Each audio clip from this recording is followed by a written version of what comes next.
এই হতে পারার মধ্যে কিছু কিছু আমরা আলামত আমরা দেখছি, যারা নাকি বিতাড়িত হয়েছে তাদের নিজ ভূমি, তারা সবকিছু ছেড়ে আসছে। কাজে তাদের তো ভবিষ্যৎ কি হবে তারা কিছুই অনিশ্চিত। সেই জন্যই আমরা অনেক আগে থেকে বলে আসছিলাম যে এদেরকে তাড়াতাড়ি যদি আমরা রিপাট্রিয়েট না করতে পারি, এখানে অসন্তোষ রাখবে, এখানে ইন্টারন্যাশনাল টেরোরিস্টদের একটা হাব হয়ে যেতে পারে, আর এখানে অস্ত্র সঞ্চালনী হতে পারে, অনেক কিছু হতে পারে। সেই হতে পারার মধ্যে কিছু কিছু আমরা আলামত আমরা দেখছি। এখানে কয়েকজন কয়েক লোক মায়ানমারে যারা করছে এবং অন্য ধরনের কর্মকাণ্ড পরিচালনা করছে, তারাও এখানে তাদের আনাগোনা দেখি। আর সবচেয়ে বড় ভয়ের ব্যাপারটা হলো আমাদের, যেটা আমরা সবসময় ভয় করে আসছি, আমাদের দেশ কোনো ড্রাগ তৈরি করে, কিন্তু সেখান থেকে ড্রাগ আসতো এবং এই ক্যাম্পের কিছু সংখ্যক লোকের সঙ্গে জড়িত। আমরা তাদেরকে চিহ্নিত করার চেষ্টা করছি, আর যারা এইরকম অস্ত্র নিয়ে ক্যাম্পে আনাগোনা করে কিংবা রক্তক্ষরণ হয়েছে আপনাদের যেটা দেখেছেন, তাদেরকে চিহ্নিত করা হলো আমাদের মূল কাজ। ঢালাইয়ের দৃঢ়তা, নির্মাণে নিশ্চয়তা, প্রিমিয়ার সিমেন্ট, ঢালাইয়ের রাজা। তাদেরকে আইন অনুযায়ী তাদের ব্যবস্থা না, সবগুলি আমরা করছি।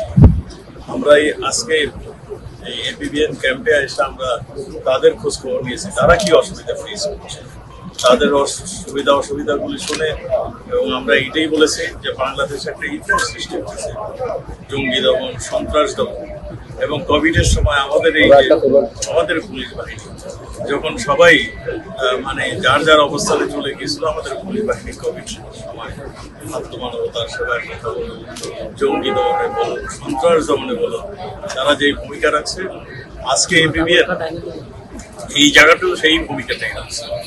তাদের দিন নাই রাত নাই, সবসময় তারা অ্যাটেনশন থাকে যে কখন কি করছে।